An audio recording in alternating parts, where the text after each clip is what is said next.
What's up YouTube? Joel here, back with another pickup video.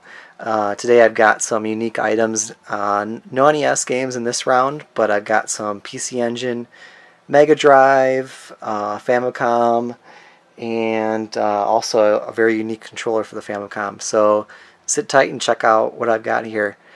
First we've got WarioWare Twisted. This is the Japanese version, and I thought the box was super cool, so I had to pick this one up. Then I've got a whole bunch of Mega Drive games, and these are the Sunsoft releases, and they come on this cool hard clamshell. And really glad to have these. I'm trying to complete the whole set, and it'll make for a nice little collection on the shelf. I've got Lemmings. This one's in really great shape. Super excited to have this one. I remember playing Lemmings on the PC back in the day, got super addicted to it.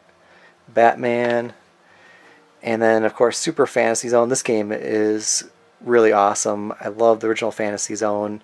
Played it originally on the Master System and then later on the TurboGrafx.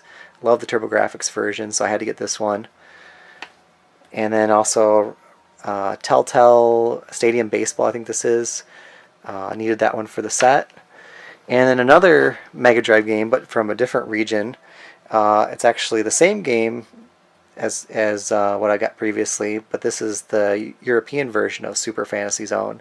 And this works great on US systems, and it's got the same size cartridge, and it plays perfectly. And then on to the PC Engine games. I've got more Lemmings. This version lets you use the PC Engine mouse. It's one of the few games that's compatible with the PC Engine mouse. So I was really glad to get this one. We'll see if it's any good. I like the original PC version, but I'll give this a shot. Then I've got Liquid Kids. This is a really cool Taito game. This game can get a little bit pricey. I had a card-only copy, and then later was able to upgrade to complete in-case copy of it. So I'm super glad to have this one. And then I've got Outrun, a classic Sega arcade game ported to the PC Engine. And this version is supposed to be pretty good too. So I'm looking forward to giving this a shot. And then I've got all kinds of Famicom games.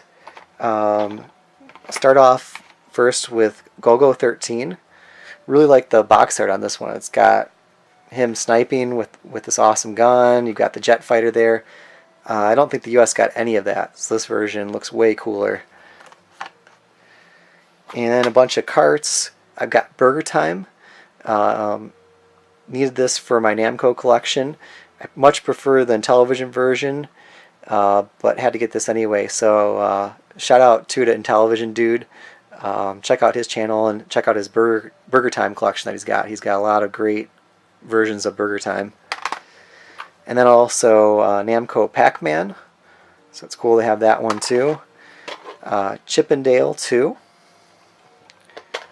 Cosmo Police Galvan, Heavy Barrel, same as the NES version. Stargate, this was called Defender 2 in the US for the NES. Then we've got, this is Gargoyle's Quest, the Japanese version. They got some pretty cool box art too. This one I was really glad to have. This is the Japanese equivalent of Blaster Master. And once again, they got some interesting anime art. And this cart is in fantastic condition. It happened to have the, I think it's the Famitsu Fox, Famitsu magazine. They must have released a label set at some time, and this one has one of those labels on it. This is kind of a rare and common game. This is Altered Beast ported to the Famicom. Then we've got Tetristar, a 3D glasses compatible game. It looks kind of cool. And Warwolf. Hello Kitty World, which is this is kind of plays like a Balloon Fight, but with Hello Kitty. And it seems pretty cool, so I had to pick this one up, despite being a Hello Kitty game. This is called Mad City, which is the Japanese version of Bayou Billy. And this version's supposed to be a little bit different and a little bit easier. We've got Athena, kind of a crappy game, but for some reason Japan really likes this game. Might be because of the character. This is the original Ninja Turtles for the Famicom. And I've got Chaos World, kind of an interesting RPG. It's all in Japanese, but I think there's a translation of this, and it seemed pretty cool. Now we're finally getting to some of the really good games. Some of these are very rare, and they're also quite good too. This is Hammer and Harry 2. I think this only came out in Japan, so I was really happy to get that one. F1 Sensation. I wouldn't say this is a great game, but it is one of the more uncommon Konami games that we released for the Famicom. This one I was super excited to get. This is Over Horizon. It's a horizontal shoot 'em up game. Kind of obscure, but it did get a release in Europe for the NES. And then Mickey Mouse 3, which came out as Kid Clown for the NES. Played through that and beat it. It was a pretty fun game. And now finally to the grand finale. These are some of the rarest games that came out for the Famicom. And I'll tell you why in a little bit. But after this one, I'll show them to you. First, we've got Tiny Toons Adventure 2. This is a late release Konami game for the Famicom. Konami did really nice top labels on all their games. And this one is in excellent condition. And then these are the rare games I was talking about. What makes these really rare is that originally these were released for the Famicom disk system. And most of us probably know what happened to the disk system.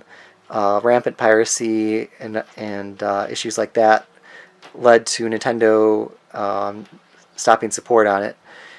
Some games Konami actually re-released later on as a cartridge form, and these were released quite late in the life cycle from what I understand, and they're a bit more uncommon and hard to find, especially these last two. I got the original Castlevania in cart form. This one is quite expensive and quite rare. So if you really just want to play it, pick up maybe the original NES version. But this one looks great to go with the Konami set. And then finally, Bio Miracle Upada, if I'm saying that right. This game is one of the reasons why you would buy the disc system, but you can get it as a cart. It's kind of rare and expensive. So it was really cool to find this. I didn't think I would ever find this. It rarely shows up on eBay, but I got this from Japan, and it ended up being in great condition, so I'm super happy to have this in the collection. And then finally, the controller I was talking about. This is the Famicom ASCII stick. Try and get it in focus here. It's a super heavy duty, very well made controller. The casing is solid steel, got a lot of weight to it, and the stick is a Famitsu arcade style stick. So you can hear the clicky micro switches, and the buttons work really great too. So if you need a stick for shoot 'em ups or action games or arcade style games, but don't need turbo, this is definitely the stick to go with. So I would highly recommend this if you can find one of these. They're a little bit hard to find, but it would make a great addition to your collection if you were able to find one of these. So that's all I've got for now. Thanks again for watching. Thanks for checking out all the stuff I got, and I look forward to making my next video. So I'll see you next time. Bye.